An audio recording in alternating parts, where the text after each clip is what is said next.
Ladies and gentlemen, boys and girls, children of all ages, welcome to Robert's Sports Show. I'm your host, Robert. Alright, as we know, SummerSlam is this Sunday on the WWE Network. During WrestleMania weekend, I had seen some things online, and we all have that go-to wrestling site. We look for news and information. Hopefully Robert's Sports Show will become that, but we'll see. My two kind of go-tos is SC Scoops and then 411 Mania. While on 411 Mania, I know G-Man had kind of turned me onto this website. They had done the Ultimate WrestleMania card. Robert Lightly Jr. had to put this up. It was a puzzle game for the WrestleMania. So some of the rules were, every title had to be defended at least once, had to have at least one match from each show. A wrestler can only be used one time. You can only use matches from the main card, not the pre-show. So as I was looking through his WrestleMania, I'm like, you know what would be cool? Let's do a SummerSlam version of that. So I went through the SummerSlam cards, and I got at least one wrestler. Each wrestler only used once. I have at least one match from each SummerSlam card. And I have at least one title match from every title that has ever been defended at SummerSlam. Talk about time-consuming. Talk about fun to do. To look at some of these matches and try to piece together the best possible matches, but following those simple rules. So the titles that ended up being used, the current WWE Champion title, which began in 1963. What I did was I used the lineage. So there are some titles where the current name isn't what the lineage tells you. So like the WWE Universal title began in 2016. The old WWE World title, the old silver belt, or the old gold belt that they took off of WCW, the lineage from that was 02 to 13. The IC title began in 1979. The United States title, so it's the WWE United States title. The lineage they used began in 1979 with the NWA. So I used that, the US title. The European title WWE had from 97 to 02. The current Raw Women's title, the lineage of it began in 2016. The current Raw Tag titles, that lineage began in 02. The old WWF Tag titles from 1971 through 2010. The Hardcore title from 98 to 02. The ECW title. The WWE version of the ECW title, which ran from 06 to 2010. The $1 Million title. Yes, there's a $1 Million title match on this card. Basically, it was only defended like 4 times. 89, 91, 95, and 2010. The old WCW Cruiserweight title became the original WWE Cruiserweight title. The lineage stayed the same. So it ran in WWE from 2001 through 2007. 2001 is when WWE bought WCW. The old Divas title from 08 to 16. The first WWF Women's title, which ran from 1956 to 2010. The SmackDown Women's title began in 2016. The SmackDown Tag titles began in 2016. So the only real change that I made from each wrestler is only used once. There's only matches from the main card. Every title has to be defended at least once. There's one show that has 2 matches on it, and the only reason I did that is to get every title in. Because WWE, the Universal title, the Raw Women's title, the SmackDown Women's title, and the SmackDown Tag titles all began in 2016. So there was only 3 shows that included any of those titles, and there was 4 titles. So it was either leave a title off or add a match. I added a match. So the average star rating for all of these matches is 2.75. So it was very intense to go through and try to piece together exactly everything here. That's why it's the Building the Ultimate SummerSlam Card, a puzzle game.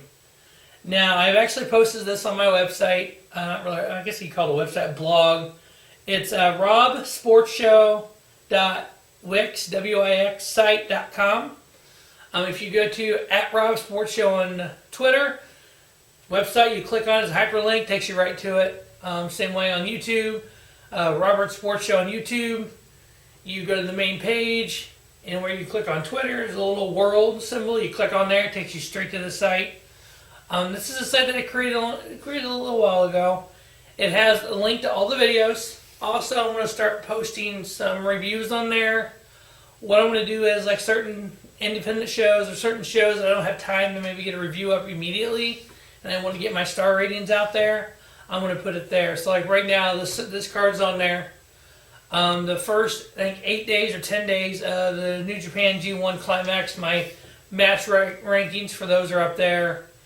And I think I also put on there the Triple Mania results and rankings, because I watched Triple Mania Saturday night, Sunday.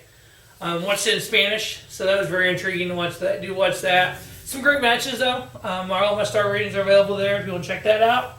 So we're going to get to this card here. So we're just going to run down the year, the match, the star rating. So from 1988, I have Bad News Brown versus Ken Patera. Bad News Brown got the victory, 1 1/4 star match. From 1989, we had a tag match. We had Brutus Beefcake and Hulk Hogan teaming up versus Randy Macho Man Savage and Zeus. Hogan and Beefcake won, 2.5 star. From 1990, another tag match. We had Jim Duggan, Hacksaw Jim Duggan, and Nikolai Volkov versus Sada and Tanaka. Only had a little half-star match. Duggan and Volkov getting a win. Our first title, $1 million title. We had Virgil challenging Ted DiBiase, who was $1 million champion. The $1 million belt really never changed hands except for people involved with Ted DiBiase Sr. Ted DiBiase himself, the ringmaster Steve Austin, who he managed for a while, and Ted DiBiase Jr. This was the one and only time that belt physically changed hands. Virgil was DiBiase's goat, I guess you would call him, or whatever, his little butler guy, and he ended up, turned into a wrestler and ended up feuding with him. So Virgil won the $1 million title in a 3 1/4 star match. From 1992, we have Crush versus Repo Man. Like I said, you had to get at least one match from each card. You could only use each person once. So there are some bad matches here. It's only a 1/4 star. 1993, we had the WWF Tag Titles on the line. We had champions, the Steiner Brothers, in their backyard in Michigan, at University of Michigan, versus Jimmy Del Rey and Tom Pritchard. The Steiners retained their titles, 3.5 star match. The best women's title in SummerSlam, let's say history. We get the best of SummerSlam coming up here soon on Robert Sports Show. And yes, that's men's, women's, yep. Second best match in women's history at SummerSlam. For the WWF women's title in 1994, Alundra Blaze and Bull Nakano. Alundra Blaze retaining her title here in a 3 1/4 star. Number 5, when you started looking at Intercontinental Champions, there's so many great matches. But when you look at those great Intercontinental title matches, who do you want to use? Do you want to use an Owen Hart? Do you want to use Shawn Michaels, a Triple H? When they have better matches, you can put them in. So I chose to use the Intercontinental title from 1995, champion, the Heartbreak Kid, Shawn Michaels, versus the one and only, the Ramon. The Heartbreak Kid retaining this title here, 4 3/4 star match. To this day, one of the greatest matches in SummerSlam history. Number 1996, we have the one and only Little Nugget, Owen Hart versus Savio Vega. Owen Hart winning that match, 2.5 star. From 97, we have, I think it was a parking lot brawl. It was Goldust versus Brian Pillman Sr. Goldust getting the victory in a 1.5 star match. From 1998, with the old European title, we had champion D'Lo Brown versus Val Venus. D'Lo getting the victory in a 1 3/4 star match. From 1999, we had the hardcore title. We had Al Snow versus Big Boss Man, who was champion in a hardcore match. Al Snow becoming hardcore champion. A little 2.5 star match. Next in 2000, we had Jerry the King Lawler versus Taz. 1 1/4 star match. Now, in 2001 SummerSlam was the kind of combination of titles. It was a lot of the unifying of titles from WCW, WWE. So this match was the WCW Cruiserweight title versus the WWF Light Heavyweight title. When WWF capped the Cruiserweight title, they kind of renamed it the Light Heavyweight to the Cruiserweight in this unification match. They kept the lineage of that Cruiserweight title from back in WCW days. So I went ahead and part of the WWF titles here. So we got X-Pac, who was the WCW champion, Cruiserweight champion, versus Tajiri, who was the Light Heavyweight champion. Unification match here. X-Pac won both belts. That belt became the WWF Cruiserweight title. I gave that match 3 1/4 star. 2002, we had Kurt Angle versus Rey Mysterio. Kurt Angle winning, 3 3/4 star match. In 2003, we had Kane versus RVD. The whole effing show. 16 fucking years ago is the whole effing show, not in 2019. These ECW guys need to leave Impact Wrestling. I'm sorry. I do not need to see Rhino. I do not need to see RVD, Sabu, Sandman. Y'all need to just go off in the sunset, please. Or go to GCW, Game Changer Wrestling. That is what is current day ECW. Next up, in 2004, we had Triple H versus Eugene. I said not all these matches were great. Every great Triple H match, whoever he faced, I wanted to use in another match. So, unfortunately, this is the Triple H match we ended up with. 2.5 star. 2005, we had the WWE United States title line. We had Chris Benoit versus champion Orlando Jordan. Benoit winning the title in like 5 seconds. I gave it a quarter star. 2006, we had Ric Flair versus Mick Foley. Rick getting the victory, 3.5 star. 2007, we had the WWE ECW Championship. We had champion CM Punk defending versus John Morrison. Morrison getting the victory there in 2.5 star. 2008, we had a Hell in a Cell, straight up no title. The Undertaker versus Edge, 4.5 star. One of the best matches I've ever seen. Undertaker getting the victory there. 2009, we had MVP versus Jack Swagger. Montel Vontavious Porter getting the victory, 1.75, 1 3/4 star. 2010, we had the Divas title on the line. We had Melina challenging champion Alicia Fox. This is before women's wrestling became women's wrestling. Melina getting the victory in a 1/4 star. For the world title, 2011, champion Christian. Ooh, throw the C's up. Captain Christian versus the Viper, Randy Orton. One of Christian's best singles matches. He should have got a longer run as champion. He should have been champion way before he was. Randy winning the title here though, 4 star. Love Christian. Sad. I can to this day, I cannot watch Edge and Christian show on the WWE Network because it is so sad that both of their careers were cut short. Edge because of his neck injury, Christian because of the concussions.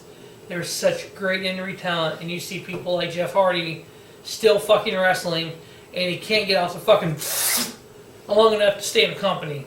It's just sad to me. I can't watch Edge and Christian's show because it's like I almost want to cry because they were that great in the ring. I just love them so much. I love when I'm able to mention a match about Edge and Christian. It's great. 2012, we had the Raw Tag Titles, which is current day Raw Tag Titles.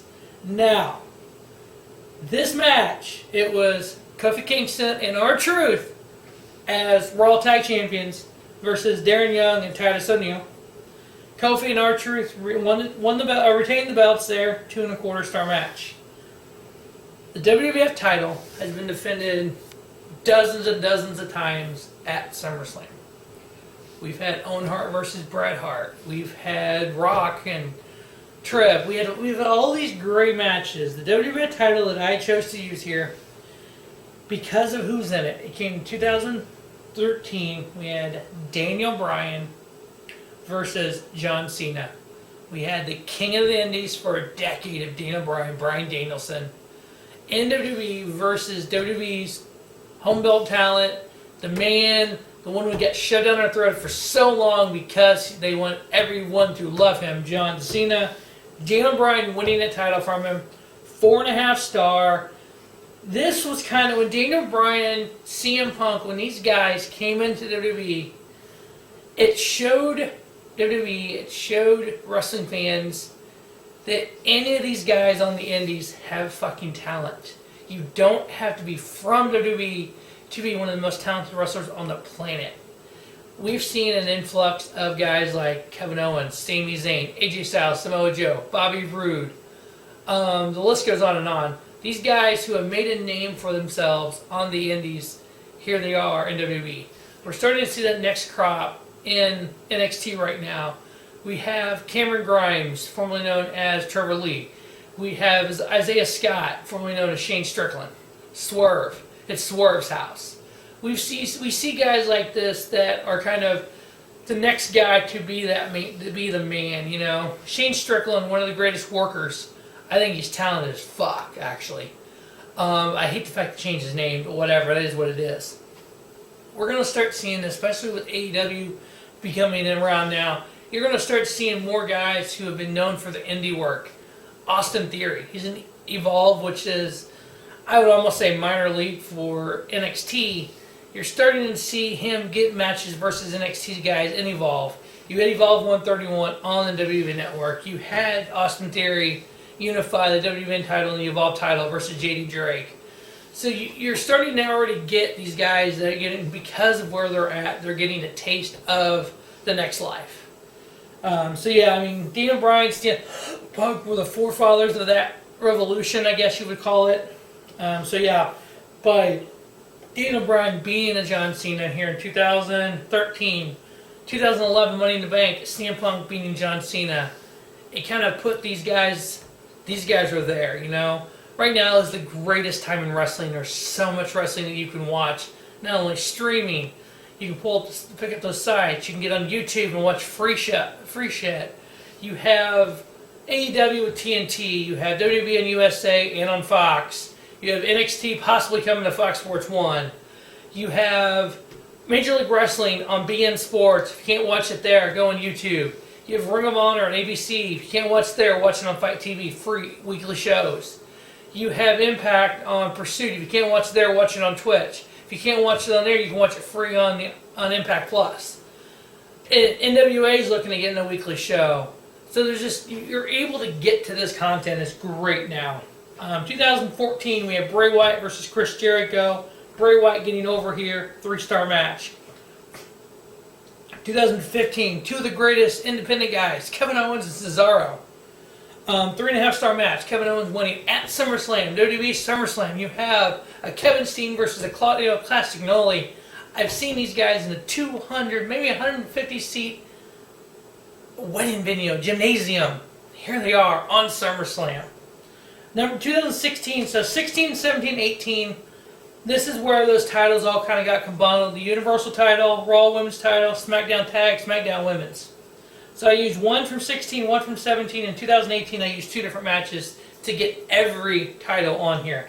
So 2016, obviously, I had to use the Universal title. The first ever Universal title match. We had Finn Balor versus Seth Rollins. Again, 2 guys who grew up in the independent scene. Came from Japan, Finn Balor. Seth Rollins through Ring of Honor. Here they are. SummerSlam. Finn Balor getting the victory over Seth here. 4-star match. Fortunately, Finn Balor was injured during this match. Had to vacate the title the next day. Which obviously I don't understand why Finn Balor had to vacate the title because of injury. But yet Brock Lesnar can hold the title and not even be on the fucking show. So why couldn't you do that with Finn Balor? Makes no sense to me, but whatever. What do I know, right? 2017 Raw Women's title, we had Sasha Banks versus Alexa Bliss, who was champion. Alexa dumping the title over to Sasha. 3-star match, one of the top women matches of all time. 2018 SmackDown Tag Titles. Now here's kind of where J-Man and I had a little discussion about how this title works and how I was doing this card. In 2018 SmackDown, we had New Day win the titles from Harper and Rowan.